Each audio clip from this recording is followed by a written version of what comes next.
Diberi tugas untuk melakukan sepakan ini. 6 pemain Perak berada di kotak penalti. Dari Hafiz, cantik. Jaringan yang dilakukan oleh Hafiz Kamal menceriakan Stadium Jarum Amor untuk Perak. Minit ke-76.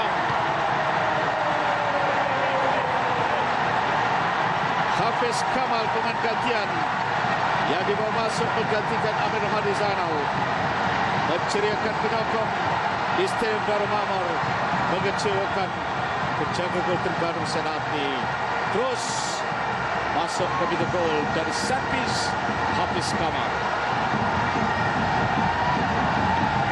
1-0 Pahang di depan untuk kembali mengimbangi kedudukan mereka di atas.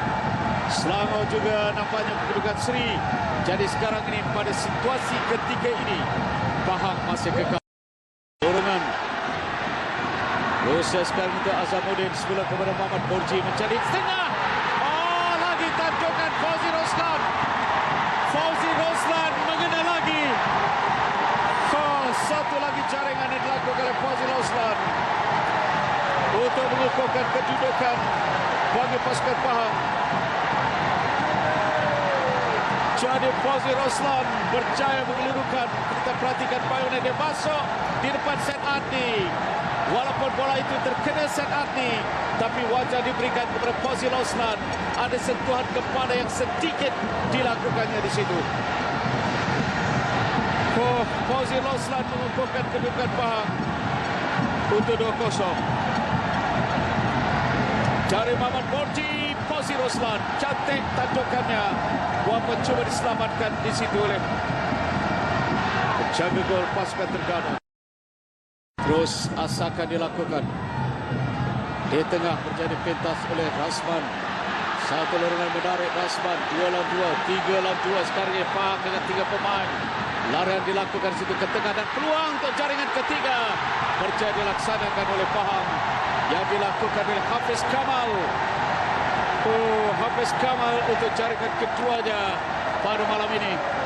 Minit ke-89 menjadikan kedudukan 3-0. Gantikan 2 pencari gol. Nomor 21 Fauzi Roslan dan Hafiz Kamal untuk 3-0. Jadi nampaknya 2 gol dari Hafiz Kamal. Perhatikan bagaimana Fauzi Roslan menerima. Terus marah 3 pemain Pahang marah ke depan. Dan disitulah hantaran dari Fauzi Roslan, Hafiz Kamal dan terus mengecewakan Senatni. Dalam keadaan Terengganu cuba untuk melakukan serang balas, berkumpul di kawasan Pahang. Mereka melakukan serangan kilat dan menghasilkan gol ketiga. Jadi Pahang sekarang ini pada minit ke-89, 3-0 di depan, mengukuh situasi, mengukuh kedudukan.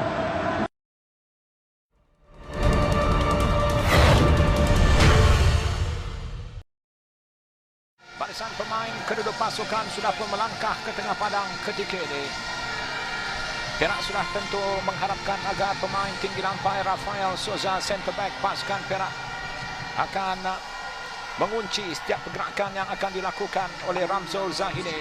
Dia merupakan penggempur yang diberi tanggungjawab khas oleh Azrai musim ini untuk Perak. Dan itu dia. Satu peluang yang terbuka dimiliki oleh kapten pasukan Perak. Faili begitu. Chip. Peluang untuk pasukan Perak. Dan itu dia gol. Abdul Hadi Yahya tidak dikawal di bahagian belakang, namun sudah pun offside. Jaringan itu dibatalkan. Dan sangat diatur oleh pasukan Perak di sana. Mencari ruang untuk melakukan percubaan. Satu percubaan menarik dilakukan oleh Abdul Hadi Yahya. Razlan Razali beraksi dengan cemerlang.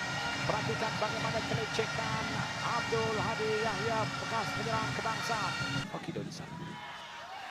Cantik gerakan Fokido. Satu rembatan cantik dan itu dia gol. Sungguh menarik dari Francis Fokido. Siapa yang menyangka bekas pemain kebangsaan Liberia itu mampu meledak dari jarak yang begitu jauh untuk menewaskan Khairul Amri di gawang gol pasukan Perak. Gambar gerak perlahan ini mungkin dapat menceritakan Asaruddin Putra Omar bergelut dengan Faiz. Bagaimana dari Abdul Hadi Yahya? Nur Azhar Razali sudah pun bersedia dan itu dia gol. Sudah pun terikat 1-1 ketika ini. Rafael kelihatan akan melakukan sepakan terus ke pintu gol. Rafael. Peluang untuk Perak dan gol. Oh, offside. Offside di sana, Hasnizam. Fokido marah ke depan. Fokido lepas. Fokido peluang untuk pasukan Selangor. Fokido bagaimana? Satu tolakan tepat ke pintu gol.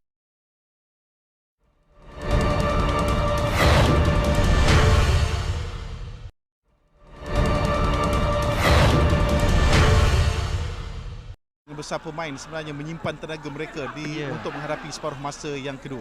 Itulah yang mengherankan kenapa mereka harus menyimpan tenaga. Kerana sebagai pemain bola sepak, walaupun kita hanya tinggal 10 minit, kita harus menggunakan apa saja tenaga yang kita ada untuk menunjukkan kehebatan kita. Okey, gol kemenangan bagi T-Team ini hadir pada minit yang ke-75 menerusi sepakan penalti, tapi sebenarnya apa yang disajikan oleh pasukan Lions 12 sendiri mungkin kerana kekurangan barisan pemain-pemain berpengalaman mereka yang tidak dapat pelepasan khidmat negara menyebabkan mereka gagal untuk memberikan saingan seperti yang diharapkan. Wisnamurti sendiri mengetahui bahawa sebenarnya kedudukan pasukan Lions 12 ini juga sebenarnya adalah baik untuk sekurang-kurangnya muncul sebagai penaruh liga bagi tempoh sekurang-kurangnya mungkin 2 jam. Ini adalah insiden yang menyaksikan bagaimana tampanan bola yang terkena tangan kepada Farid Hamid yang akhirnya melihatkan pengadil Said Azhar akan memberikan sebagai penalti. Ya, satu tindakan yang wajar daripada pengadil, tindakan yang betul kerana pengadil betul-betul berada di depannya dan dapat melihat dengan terang bahawa memang benar beliau menampan bola itu menggunakan tangannya di dalam kotak penalti. Okey, gol yang telah pun dapat dihasilkan oleh Muhammad Badul Hisham Morris pada minit yang ke-75 sudah cukup untuk memberikan kemenangan yang kedua, dan juga sebenarnya Azlan Johar adalah jaringan yang kedua bagi pasukan T-Team selepas 5 perlawanan sepanjang saingan Liga Super musim ini. Ya, satu jaringan yang memang dinanti-nantikan kerana mereka nyata di separuh masa kedua menguasai perlawanan dan kesungguhan yang ditunjukkan oleh pemain-pemain ini.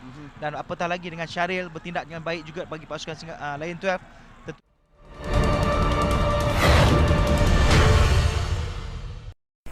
3 gol dalam 5 perlawanan Liga Super bukanlah permulaan yang baik buat juara treble 2012, dan permasalahan ini jelas memberi impak negatif secara keseluruhannya kepada Kelantan untuk mengembalikan prestasi musim lalu dengan meledak lebih dari 50 gol semusim.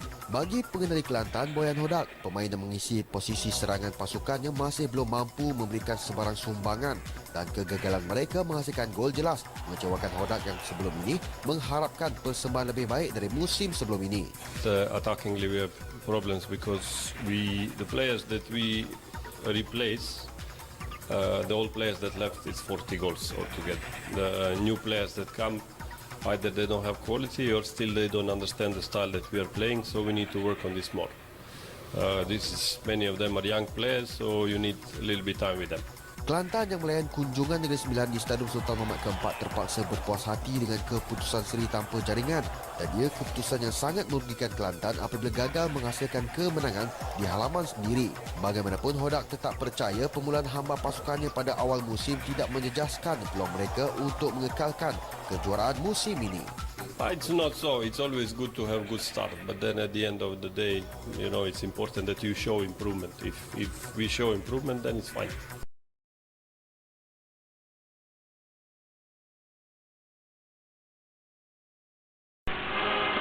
Sementara itu, di Stadium Tuanku Abdul Rahman Paroy, Angkatan Tentera ATM mencatat satu lagi kemenangan meyakinkan untuk meraih 3 mata ke atas Felda United. 2 gol berjaya dihasilkan skuad B Satyanaden masing-masing pada setiap babak permainan. Mendahului pelawat menerusi jaringan ayam tambatan Marlon Alex James pada minit ke-14. Manakala Syukur Adan menggandakan gol pada minit ke-55. Menang 2-0, ATM kini menghuni tangga kedua di belakang Pahang. Di Stadium Shah Alam, gol pembukaan Johor Darul Takzim terhasil pada minit ke-18 hantaran Daniel Guiza tepat menemui Muhammad Safi Sali yang menanduk masuk gol pertamanya musim ini. Minit ke-60, giliran Ahmed Ezri Syafizi Sazali menjaringkan gol kedua Johor selepas menerima lorongan Nur Syarul Idlan Talaha sebelum menewaskan penjaga gol TKNS Muhammad Ramizi Cik Ros. Guiza turut tidak ketinggalan mencatat nama selaku penjaring minit ke-86 apabila hantaran Nurul Azwan Roya berjaya disudahkan penyerang dari Spanyol ini. TKNS keadaan meraih gol sagu hati pada minit-minit terakhir permainan selepas Muhammad Faiz Muhammad Isa merembak kencang hantaran Muhammad Fazli Baharudin.